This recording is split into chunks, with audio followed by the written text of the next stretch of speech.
7 বছরের ছেলে আরিয়ান দেখতে অন্য সব বাচ্চাদের মতোই, হাসে, গল্প শোনে এবং খেলতে পছন্দ করে। কিন্তু আরিয়ানের বুকে লুকিয়ে আছে এক নীরব যুদ্ধ। জন্মের পরেই ডাক্তার বলেছিলেন ওর হার্টে ছোট্ট একটা ছিদ্র আছে। সেই কারণেই ওর খুব সাবধানে থাকতে হয়। বেশি দৌড়ানো, ভয় পাওয়া, হঠাৎ চমকে ওঠা, এই সব কিছুই ওর জন্য বিপজ্জনক। আরিয়ান জানে না হার্টে ছিদ্র মানে কি। ও শুধু এইটুকুই জানে, উচ্চ শব্দ হলেই ওর বুকটা হঠাৎ খুব জোরে জোরে কাঁপতে শুরু করে আর শ্বাস নিতে কষ্ট হয়। মা তখন ওকে বুকে চেপে ধরে ফিসফিস করে বলে, ভয় নেই বাবা, আমি আছি। 31 ডিসেম্বরের সন্ধ্যা। শহর সেজেছে নতুন রঙে। চারদিকে আলো, গান আর উল্লাস। সবাই বলছে নতুন বছর এসেছে। আরিয়ান জানালার পাশে বসে আছে।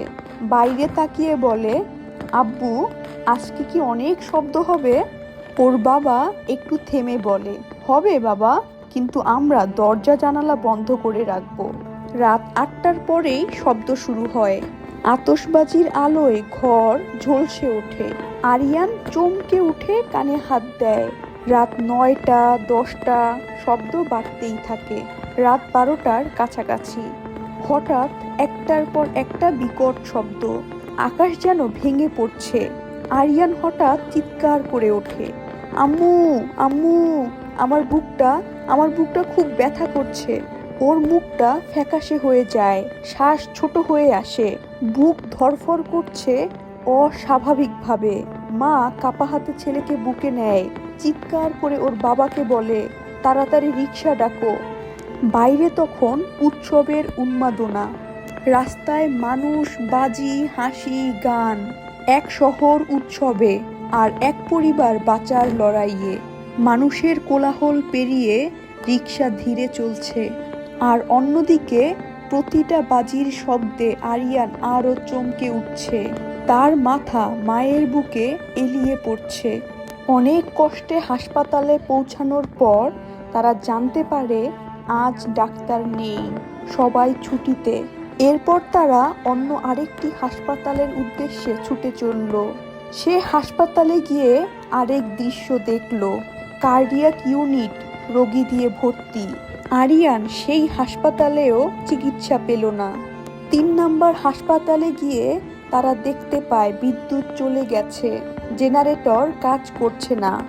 আরিয়ানের বাবা দৌড়াতে দৌড়াতে বলছে, স্যার, আমার ছেলেটাকে একটু দেখবেন দয়া করে।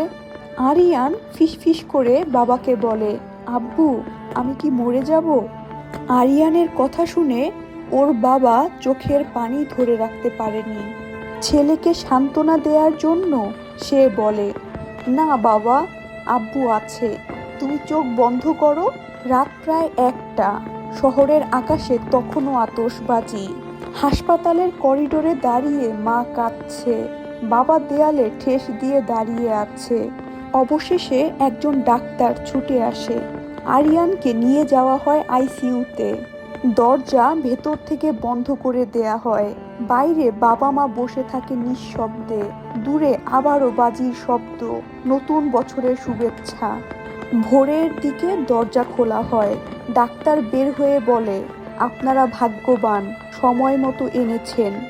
আরিয়ানের মা কাঁদতে কাঁদতে মাটিতে বসে পড়ে। বাবা চোখ মুছতে মুছতে ভিতরে ঢোকে। আরিয়ান ঘুমিয়ে আছে, বুক উঠানামা করছে ধীরে ধীরে, কিন্তু জীবিত। সেই শহরে কেউ জানতে পারল না নতুন বছরের রাতে এক শিশু মৃত্যুর মুখ থেকে ফিরে এসেছে। কেউ জানল না। উৎসবের শব্দ কারো কারো জন্য আতঙ্ক হয়ে দাঁড়ায়। আনন্দ সবার জন্য একরকম নয়। কিছু শিশুর কাছে নীরবতাই বাঁচার একমাত্র পথ। নতুন বছর যদি সত্যিই নতুন হয়, তবে তা হোক কারো হৃদয়ের স্পন্দন থামিয়ে নয়, বরং কারো জীবন বাঁচিয়ে।